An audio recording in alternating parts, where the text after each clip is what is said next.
rolling. So Hilda, you've just finished a 5-month program answering the call to radical faithfulness here at Pendle Hill.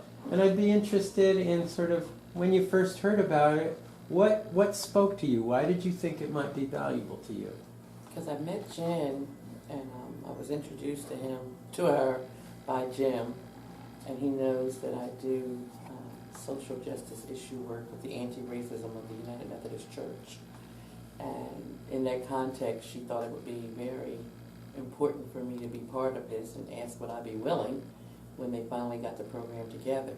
And so when I got the email from you, and then she followed up with an email and invited me to pursue, and so then I looked online and saw what the curriculum was, and I knew I wanted to be part of it. And when you talk about radical faith, if you're dealing with racism and social justice issues, it takes some radical faith to do some action stuff, because the church has long been talking about what needs to be done, and I still see that the church is falling quite a bit behind on what needs to be done. So it's time for folks to step up to the plate and really do some action rather than continue to have meetings and discussions.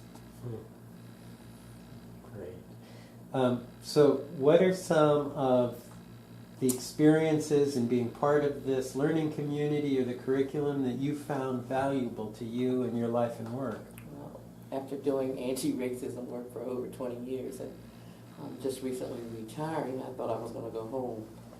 And then I realized after being invited to this that that's probably the door reopening for me to just address those issues in a different forum. And then after attending the classes, I realized there were others who are out here still continuously doing the work, but also now I'm acquiring new tools and how to interact and have colleagues to help me find another path to address the issues that are very important to me still, because I see our communities and our children and even individual families suffering from the injustice and the isolation of being free and feeling like many are left out of that prosperity that is supposed to be so present in the U.S. of A.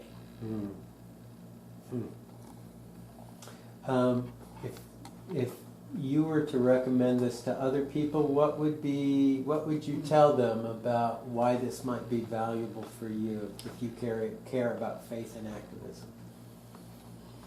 Oh my God, faith and activism has always been. Because as a kid, I can remember my first encounter on my way to first grade with a kid who spit on me, and his mother watched him and never said a word. And I responded by punching the kid, and the mother then asked me why I did it, and I said, I waited on you to do something and you didn't do anything, and so I felt the need to respond.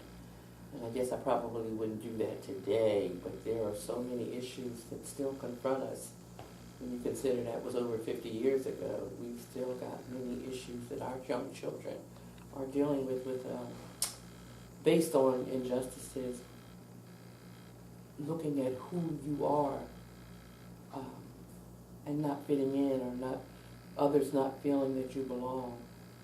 And Dr. Harding's book, There is a River, was the book that I used when I was doing the anti-racism work for the United Methodist Church. And then having him pass away this year, and Mandela pass away, and having taken those kids to South Africa, and going to the Apartheid Museum and seeing how it impacted those kids, knowing how important this work is for maybe our children to acquire some positive attitudes about themselves, and some of the hatred and violence might be alleviated if we could continue doing positive action work with people of color, so that there would be a little less self-hatred.